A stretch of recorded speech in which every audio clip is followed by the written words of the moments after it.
sit-ups, sprawls, you know, jump rope. I cleared out my coffee table. I put my coffee table in the corner, and so this is my jump rope station, you know. So yeah, we making do. I got another, I think, 24 hours in quarantine, and then I've got a workout schedule lined up after that. All right, well, that sounds good, man. Now I wanted to get into the last month, man. You signed with Sucker Punch Entertainment around mid-June. Now it's mid-July. You're back with the UFC. Did you expect everything to move so quickly?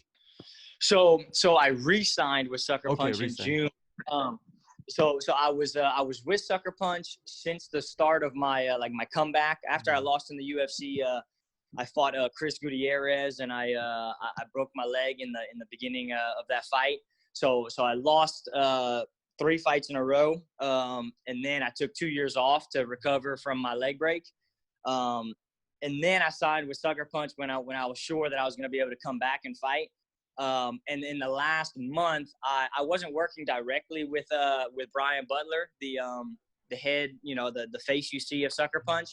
And so in the last month, I kind of got moved up the chain of command, you could say. So I work with Brian directly. And when that happened, he told me, man, I'm gonna work hard for you. And that's what he did. So when he told me that, I didn't drink a beer. I haven't eaten a cookie since that day. So it's probably been right at, you know, a month, you know, now of that. So I've been healthy. I've been training, and I couldn't be more happy with the effort and the amount of communication that Brian has you know, brought to the table on my behalf. Because obviously I signed on Friday, but there was other stuff in the works. On Monday, I was already in verbal talks to fight for the Titan FC bantamweight belt. I posted on my social media, you know, fight news soon. That was on Monday. And I had told some people when they were asking, I told them I was going to fight for the Titan belt. And then Friday, you know, the UFC news happened, and people were like, "Oh, you lied to me, blah blah blah, you lied." And so I was like, "No, man, I just a better opportunity came up, Yeah. and Brian made it happen." So yeah, I'm more than happy with how that has happened. And is it a surprise?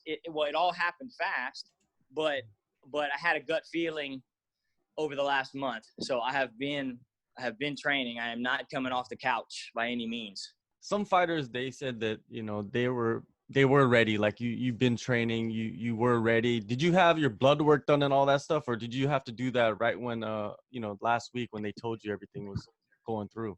Yeah. So my blood work, that one, I actually still have to do that one. I did it. I fought in November, middle of November. So I think it just expired last month, something like that.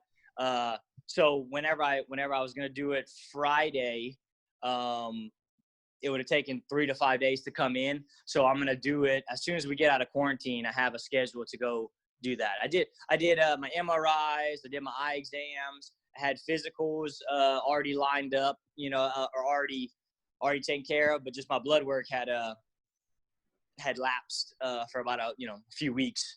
So I need to do that in Abu Dhabi. They told me they have doctors here, and we're gonna take care of that first thing Thursday, I think, or Friday.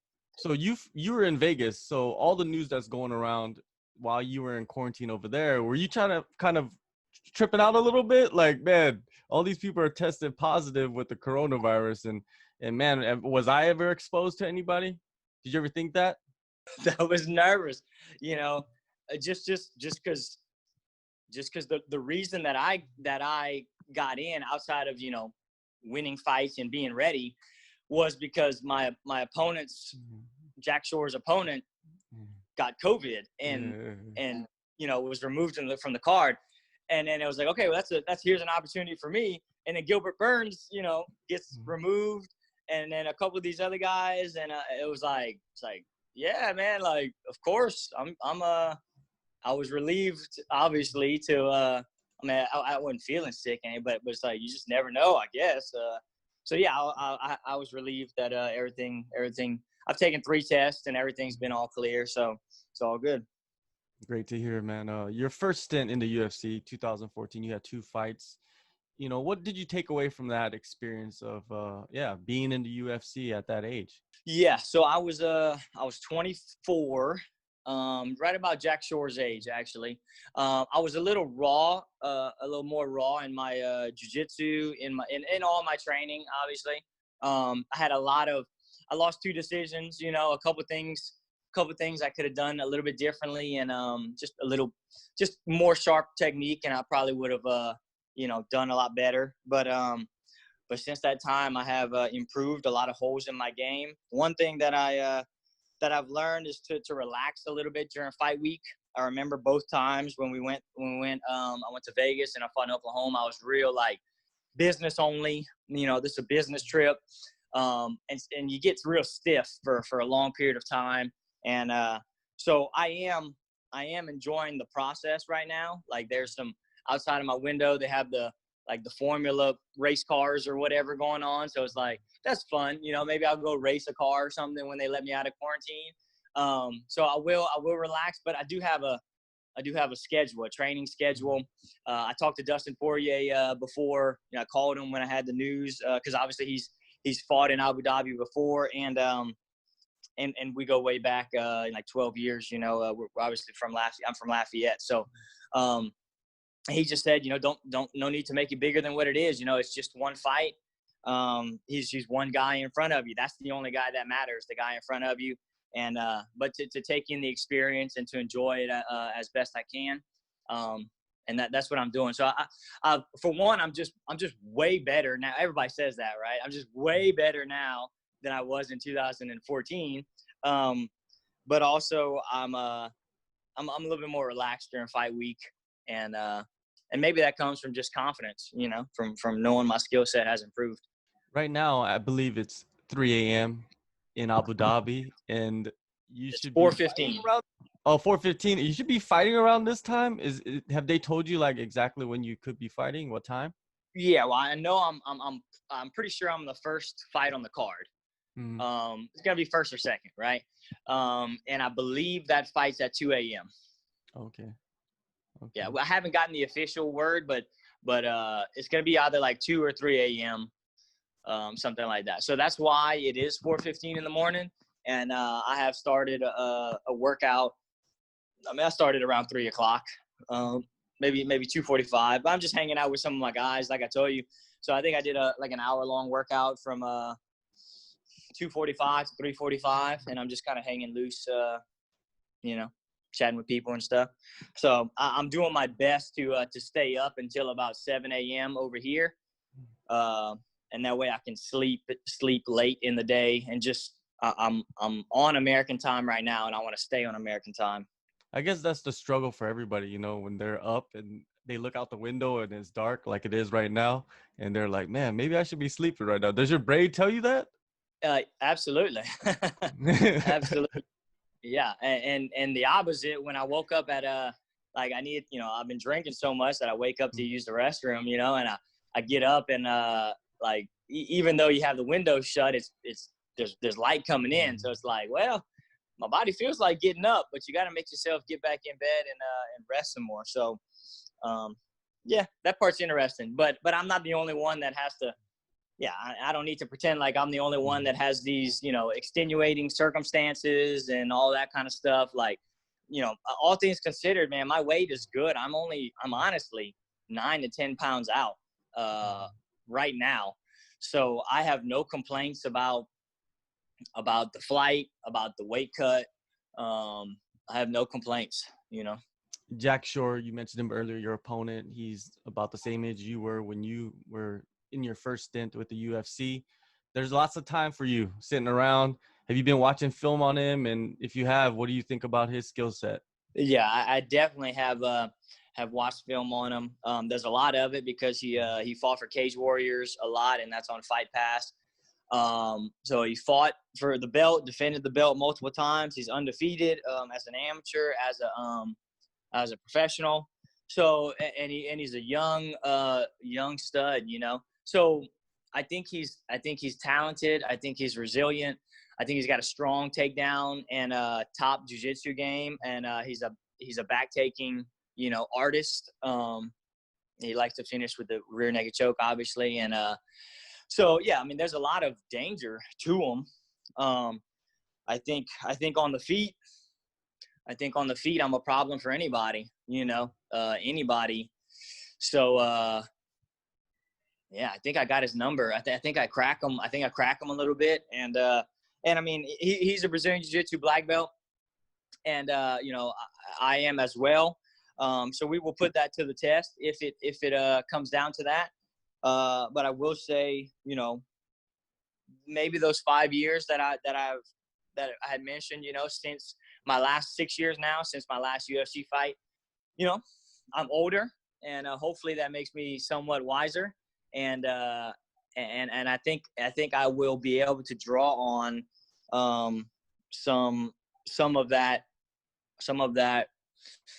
wisdom, some of that fight experience when the time comes. And I'm married now. I've got a wonderful family. My wife does a lot for our family and our kids and for our business while I'm there, but also while I'm away. So I couldn't be more motivated to compete and to literally fight for our family on something that could make a drastic difference in the life of my wife and my kids and our future. So we're trying to build a house. So obviously this fight has a lot of implications on our future. So yeah, it's good. But I'm prepared. I'm prepared for the challenge, and he's good. He's good. No, I'm not going to take anything away from Jack Shore. And I know he's loved by his Welsh nation and Europe. So it's all good. We will start the card off on an explosive foot. Well, that motivation and what you mentioned earlier about being more relaxed during fight week, it's a dangerous recipe, for a fighter to go in there and perform well. I feel like it's great, man, to see that. And in talking to you right now, you are in good spirits, man. Sometimes people can be very, very nervous heading into a late replacement fight.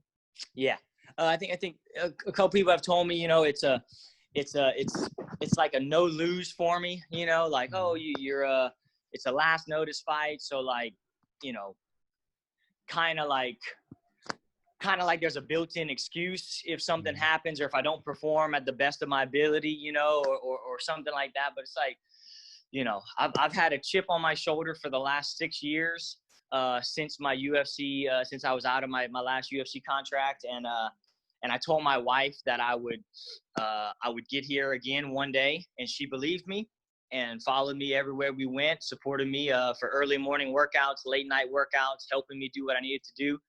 Our honeymoon was we got married. We got married 6 years ago, and then literally we went train, someplace, and then we went on our honeymoon. So that has just set the tone for everything going forward. And she has been amazing, and is an opportunity to help repay, all that she does for me.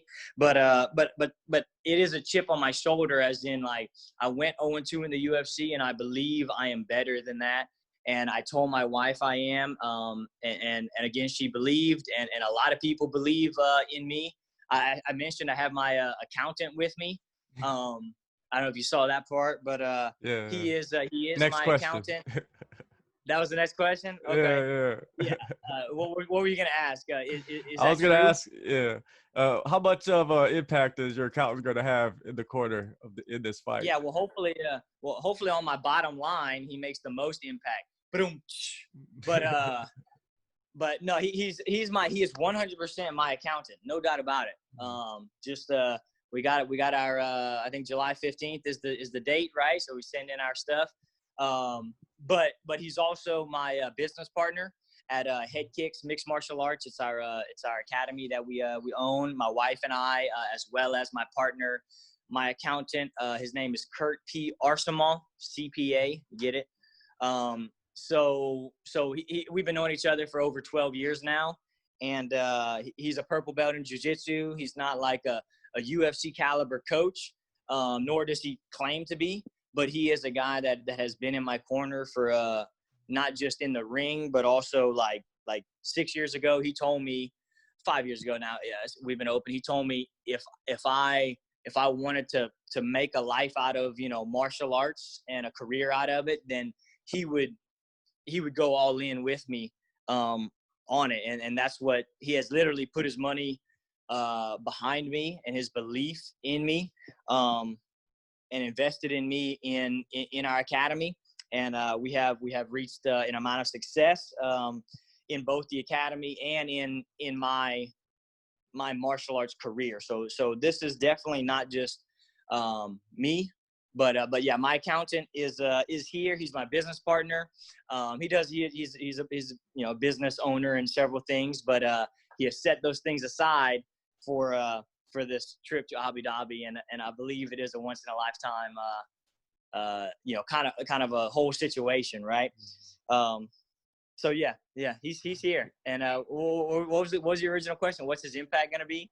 In the corner. Well, in the corner, he's so one thing that he's great at is I never have to worry about him like fluffing anything. Like he shoots, he doesn't sugarcoat it. He shoots it to me straight. So is he going to give me the UFC technical advice? No, I've got other corners here. But he's fun. He's sarcastic. So we joke a lot. He helps me stay relaxed, and he's a people person. But in the corner, he'll probably, have the water bottle, grab my mouthpiece if we need, and then tell me like, hey, you winning or you're not winning, and let that be that. So, but it's good to have him here, no doubt. All right, man. Well, July 15th, UFC Fight Island, Abu Dhabi. Aaron, thank you so much for the time. Enjoy the fight, man. It seems like you're ready to go, and I'm excited to see you back in there. I am. I appreciate it. I want one thing. I know since my last UFC fight, I came out to the model nickname, which was given to me by Coach Tim Crater. Shout out to Coach Tim. He gave Dustin the Diamond his nickname as well. So since that time, I've grown a little bit older, got a couple kids now, got a house and things like that, and it has a story behind it. It definitely has a genuine story behind the model nickname. He was saying it was, because I'm a role model for the kids. I was teaching kids classes and stuff at the time, and so that's all. It's all great, but it's a little bit too long of a story to explain to people, and I get some weird looks. So I think I'm gonna have to leave the model nickname behind, and something else will pop up.